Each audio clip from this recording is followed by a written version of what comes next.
Hi everyone, welcome to We Are Wellbeing Insight series. This is Andy Romero Birkbeck. As of the same as all of the webinars that we've delivered so far, we have got the WAW hashtag. So if you want to follow anything on Instagram, on Facebook, or on LinkedIn or Twitter, you can follow and keep up to date with all of the insights sessions there. Today I'm joined by nutrition and wellbeing expert Dom Haig. Dom, how are you doing today? I'm well, thanks, Andy. How are you, mate? Yeah, very good, thanks. Despite the nightmare of homeschooling and everything else that goes along with it, we're trucking on and we're keeping going. Exactly. Fortunately, my sleep has been pretty good, which has probably been my saving grace. But it'd be good to give everybody a little bit of an insight into the world of sleep. Obviously, as a business, this is something that you and we talk about a lot in training courses and on webinars and in seminars, but it's still one of those areas that people struggle with. Whether Completely they're agree. shift workers, whether they're doing the 9 to 5, whether you're balancing home life and work life, it's still something that people don't quite get to grips with. So we sort of think it's an area that we really need to get a better insight into. So today, Dom's going to be taking us through a little bit about the science of sleep and tips really to improve the quality and the quantity of sleep. So Dom, do you want to kick things off with a bit of an introduction? Yes, thanks, Andy, and thank you for inviting me onto this We Are Wellbeing Insight series. Really appreciate it. So today we're going to be looking at better sleep and how we can optimize our sleep, sort of understanding some of the science behind sleep, how it impacts our health in the short and long term. And then sort of some areas where we can look at as to why you might be suffering from poor sleep and how we can make some adjustments to make sure that your sleep is better, essentially. So looking at sleep and caffeine intake, and then how we can optimize sleep hygiene to ensure that we're all going into sleep mode in the right frame of mind. Just looking at understanding it a little better and what we can do. What we can control to try and optimize our own sleep. And do you think, from your experience as an online coach, as a wellbeing trainer, is sleep one of the areas of wellbeing that gets left out a little bit? Absolutely. People completely underestimate the power of sleep in terms of overall health. In terms of what I do, helping people transform their body. So it's a massive component of fat loss, weight loss.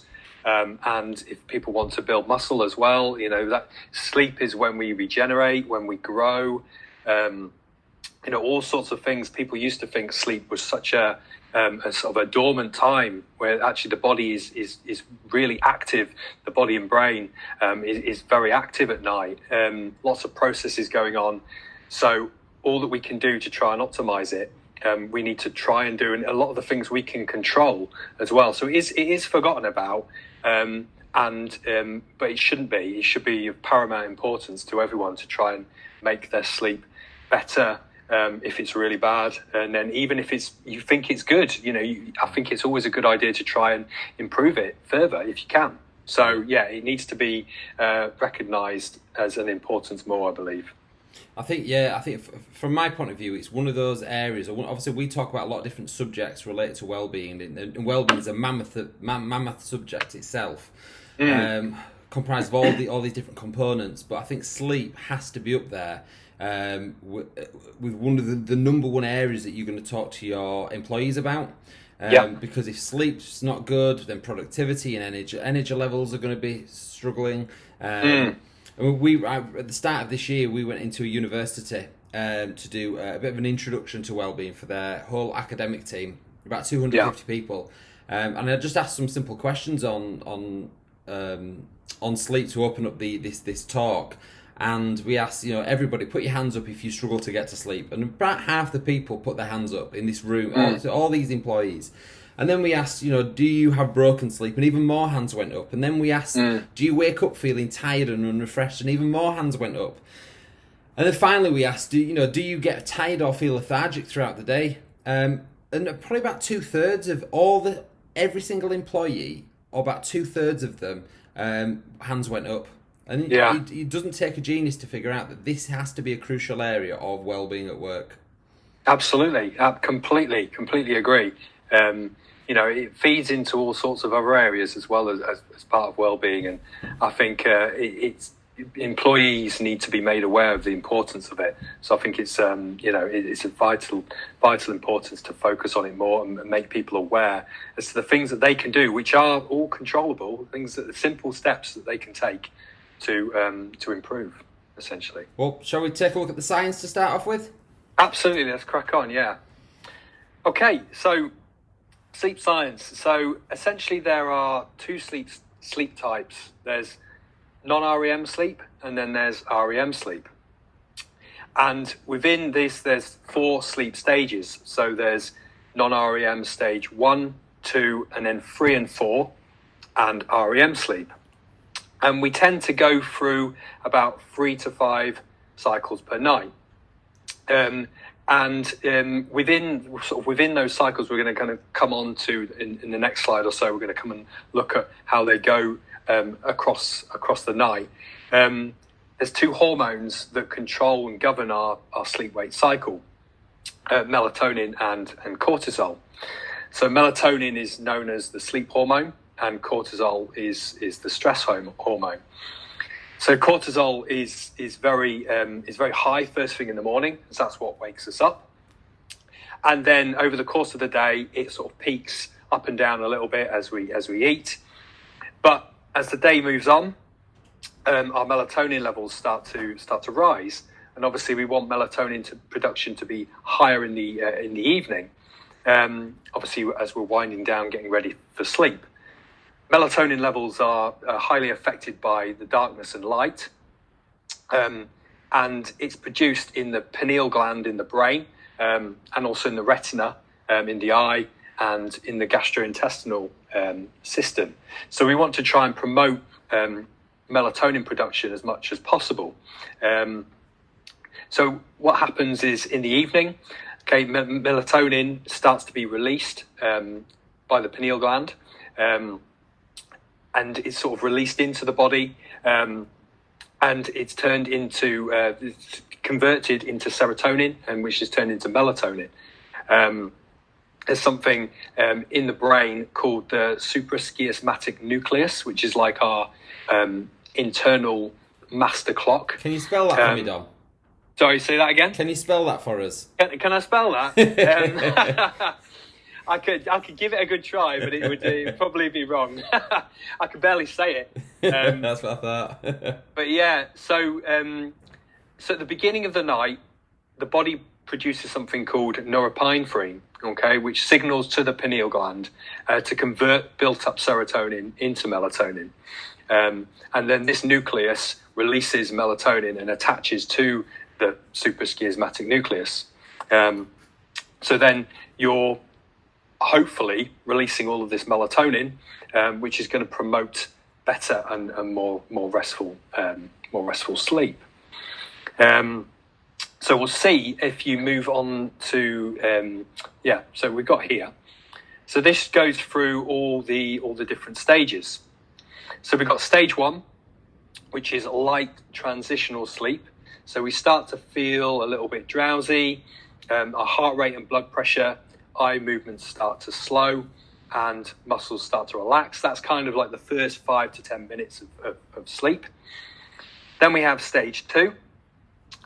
It's quite light sleep, but it's stable. We spend a lot more time. Most of our sleep is in this stage. The muscles relax further, and then the heart rate and blood pressure slow even more, and body temperature starts to drop as well, and brainwave activity starts to slow. Moving on, we go into stage 3 and 4. Now this is our deep sleep. This is the really important stage.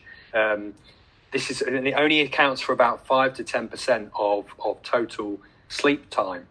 So it's really important that we don't miss these stages, because if we don't, we're more likely to wake up feeling groggy, feeling unrested, feeling like we just need to keep sleeping. there's longer periods during the first half of the night. And in these stages, it's very difficult to wake up from these stages, and brainwaves are incredibly slow. But these are stage 3 and 4 are the really important stage. Is this the stage where you hear about people sleeping through earthquakes?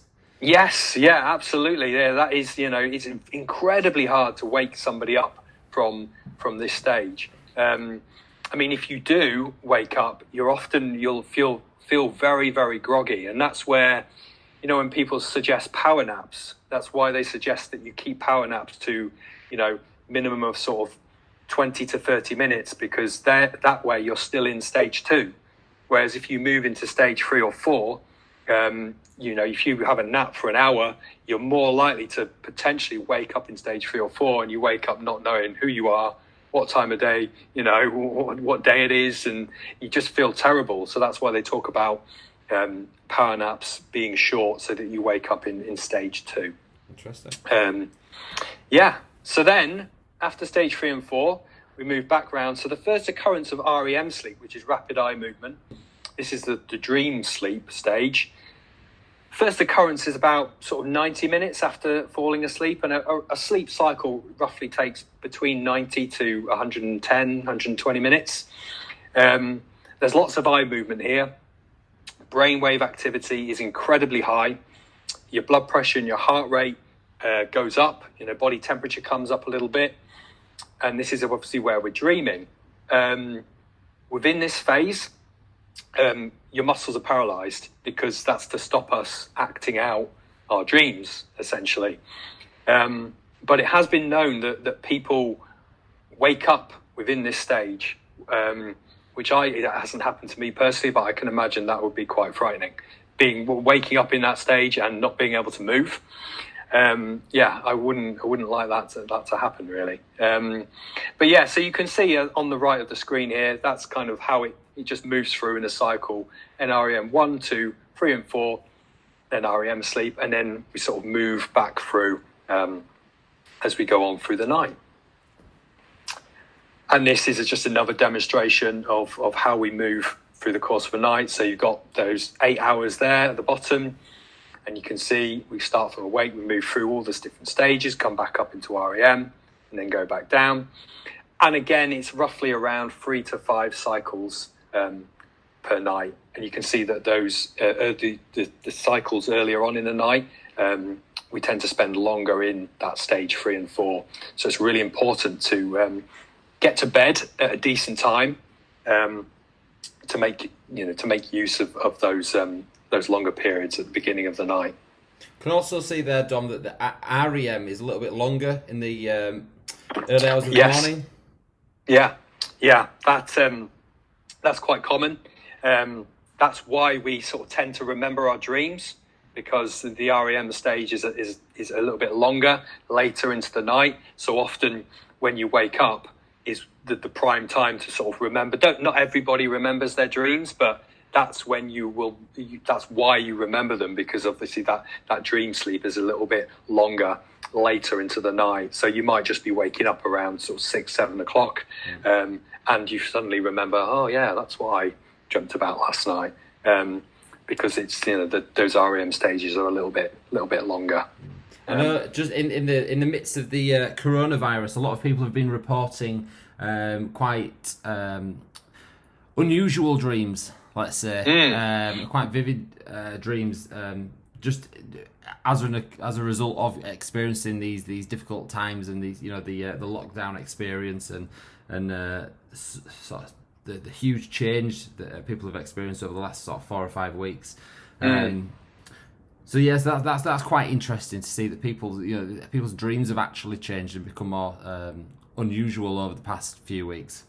Yeah, I mean, it might have something to do with the fact, just due to the sort of uncertainty, people are thinking a lot more than they usually do. I don't know if that's if that's the reason behind it. Potentially, it could be because our lives have been changed, and sort of our not necessarily our sleep-wake cycles have changed, but for some people they may have done slightly.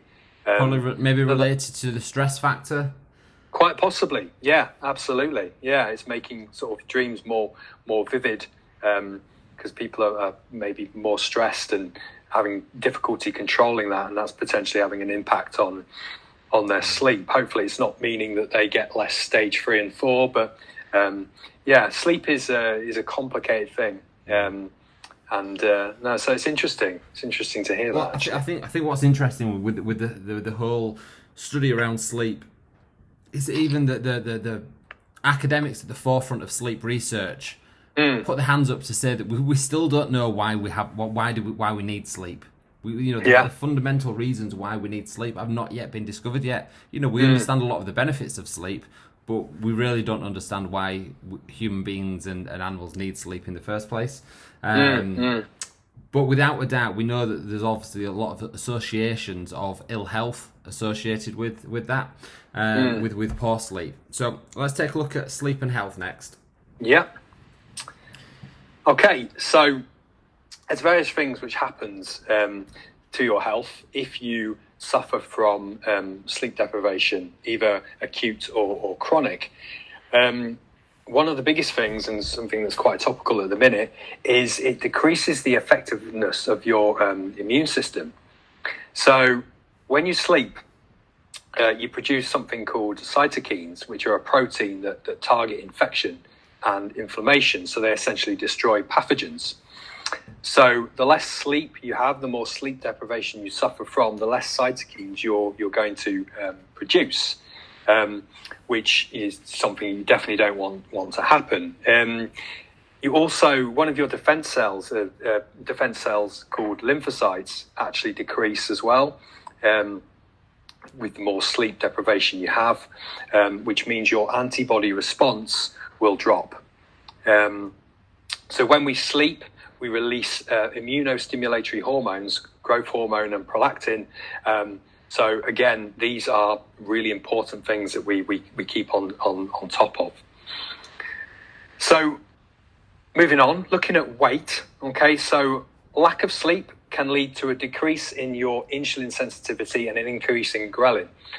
So insulin sensitivity, that's your body's ability to handle carbohydrates. Okay, so when we eat carbohydrates, we release insulin in response to that. If your insulin sensitivity is decreased, there's the potential that you're not going to be able to utilize those carbohydrates as best as you could. And also ghrelin is the hunger hormone.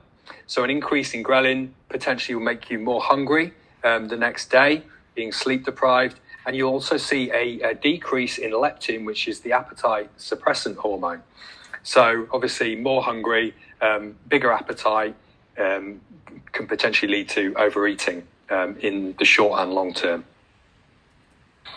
Okay, so mental health, again, a massive issue in society today. And sleep deprivation can have a huge impact on your mental health. It can make you feel low day to day and just incredibly lethargic. I think, again, it's something that really needs to be taken into consideration when thinking about sleep. And then risk for lifestyle-related diseases. So sleep deprivation increases your risk of developing type 2 diabetes, heart disease, and hypertension. Again, the type 2 diabetes and heart disease potentially linked to one of the previous ones we mentioned about weight, overconsumption of food, hypertension as well, so blood pressure. All of these lifestyle-related diseases that essentially can be controlled, sort of prevention of them can be controlled by the person to a degree. But poor sleep and chronic sleep deprivation can really open you up to suffering from these, more so than somebody who has a good sleep. Okay, so moving on, sleep and caffeine. So caffeine, everybody, well, most people love caffeine. It makes us feel more alert. But it is important to know that it has a 5 to 7 hour half-life. So that means that essentially it takes 5 to 7 hours to clear out of your system. And obviously this can have a massive impact on us if we're having caffeine later into the day. Now, there's a chemical compound called adenosine. So it's released in the body, which causes us to feel sleepy. So more of it is released as the day goes on. Now, what happens with this is that if you're consuming caffeine has a very similar chemical makeup to adenosine.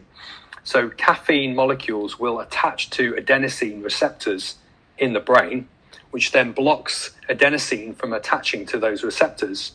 So it stops us feeling tired, which is why some people feel quite wired in the evening if they've had a lot of caffeine or they've had it late in the day. And they feel that they struggle to get to sleep because these adenosine receptors aren't able to connect to where they should be because caffeine's blocking them, essentially. So that's, again, that sleep pressure. So sleep pressure is the need to sleep. So as we build up adenosine throughout the day, the need for sleep becomes greater. And that's when sort of, for most people, is around sort of, 10, 11 o'clock, and they're feeling really, really tired. And that's their optimal point to go to sleep. But obviously the caffeine potentially is going to block that. So consider a cutoff point for caffeine intake if you struggle to get to sleep at night. Often people, they don't really think about caffeine at all. When they think, I really struggle to get to sleep. And then you ask a few questions. How many cups of coffee do you have a day? And it might be, more than 3 or 4. And it could be later on in the day as well. And so there, it's wise to sort of think about having a cutoff point, going on to decaf versions, or just herbal teas, and more so, or even more importantly, is looking at your water intake as well. So caffeine can be a big issue for some. So how do we improve our sleep? So we need to look at sleep hygiene, and that's probably something a lot of people have heard about sleep hygiene, and maybe they don't really understand what it is. But there's sort of a lot of little action points that you can take to improve your sort of sleep routine throughout the day and then up into the evening. So one of the big ones, and it's massively problematic for a lot of people, is blue light. So blue light emitting devices such as Macs, iPads, iPhones. So obviously with a lot of people, other brands are available. Other brands are available, absolutely. Yeah, it's all Apple. So a lot of people work in front of a computer screen all day, which is part of their job. So that's unavoidable. Everyone has, we get home, and then potentially what people are doing is they're putting on all their lights. They're then watching TV. They're looking at their phone. In the evening, when we want to be calming down, and it's really important to think about the communication between the eye and the brain in terms of producing melatonin, which we spoke about earlier. And what happens is the more blue light that you expose your retina to, the more confused the communication is between the eye and the brain. So melatonin production is actually blunted by all of this blue light. So maybe having a screen cutoff point, so not looking at any blue light emitting devices for an hour before bed, or potentially wearing blue light blocking glasses. I don't know if you've heard of those before. And then having things on your Mac like a software application called f.lux, which kind of gives an orange tint to the screen, which is quite helpful, a little bit easier on the eyes. Even better would be to just come away from screens, read a book or something like that, just to give your eye and brain the best chance of producing all of that melatonin which is needed. Another point for sleep hygiene is like we mentioned on the previous slide, is having a caffeine cutoff point. So say 2 p.m, like no more caffeine after 2 p.m. So then you've got that, bearing in mind that 5 to 7 hour half-life, it should be out of your system by around 9 or 10 o'clock. Relaxation, massive one. So do whatever you can to help relax you in the evening. So listen to music, go for a walk, take a bath, do some yoga, some stretching, anything that relaxes you. I think it's really important to not look at work emails in the evening. Anything that's, try not to think too much about the next day. Maybe you could do what's called a brain dump, where you just write down a lot of things that are on your mind, things that you're going to do the next day, so that and that's put down, so then you're not thinking about it as you go to bed.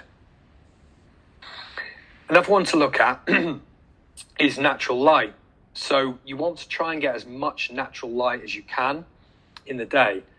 Obviously, if you work inside in an office, you're exposed to unnatural light, but maybe get out in your lunch break, expose yourself to the natural blue light from the sun, and that's going to sort of lead you to producing more melatonin in the evening. Then there's routine. So I think it's a really good idea. We all like routine. Most people do, routine and structure. And having a regular sort of sleep and wake time is really good for our circadian rhythm. So going to bed at a set time each night, getting up at a set time each night, can really help to optimize a better sleep pattern. Obviously, at weekends, people like to lie in a little bit, but I would say even then, don't lie in too much. Don't go to bed too late and then lie in massively, because you then, if you're doing that for 2 days, you then got to get back into the Monday to Friday routine. So I think trying to keep a very similar sleep pattern helps us massively. And then finally, a good one is to look at your sleep environment. So going into the bedroom, so the bedroom is for sleep, creating a dark environment, making it quite cool. So you can, not everyone has like a temperature gauge in there, but maybe opening a window. You don't want it too hot when you go to bed. If you have blackout blinds, that's a really good idea. Maybe no unnatural light. You could even potentially have candles in there. Just anything to help create a better sleep environment. And that's essentially what sleep hygiene is. It's kind of looking at all these different things that you can control, especially in the evening, to try and get your body and sort of brain into sleep mode as opposed to, work mode. It's interesting to see. I mean, we look at all of those things. They all. I mean, natural light can be a little bit more difficult because we live in England and we're at the mercy of the British weather. But the majority of those things, they all fall in with what we call our manageable health, the things that we personally have control over. So ultimately, if I know that I need to have energy the next day. If I stay up late watching Netflix and I'm drinking caffeine on a night and I'm eating chocolate too late and I'm looking at my phone in bed, all of those things are going to contribute to me having a poor quality of sleep and therefore feeling absolutely knackered the next day. Yeah, so completely agree. Yeah, it's something that people need to look at and be honest. Be honest with it as well. And think about things that they can do. Maybe don't try all of them at one go.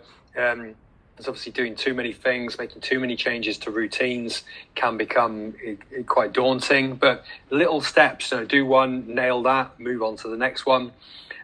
Because ultimately, if you wake up feeling more refreshed and you feel more productive and just generally feel better, surely that is worth paying attention to and helping yourself as much as you can. People have got a want to help themselves, and looking at sleep hygiene is a big one. Can have such a massive impact on physical and mental health. And I think another thing, obviously, we just talked then about the responsibility of well-being in relation to sleep, and a lot of sleep does fall down to manageable health for the individual. But also, there's a lot of things organisations can be doing to support the sleep hygiene of their people. And that could be things like, not sending emails out too late. And it's one of the, or having group WhatsApps where people are texting each other about work and the things that are happening the next day. And we go into a lot of organisations where we see these kind of things happening, and it's that, you know, somebody might send an email not intending for everybody to suddenly jump to it and start answering back, but by nature, some people do feel the need to clear their inbox and get things done right away. So not everybody will put it to the back of the pile and wait till they're in work the next day before they start answering. So I think it's important for organisations to take a look at this as well and understand, you know, what can we do from a cultural point of view to support staff. Yeah. But also that, and so like Sue and I talked about in episode 1, the responsibility of well-being. Even sleep needs some level of responsibility from a business point of view. So from an organizational level, what can managers be doing to support the sleep of their teams?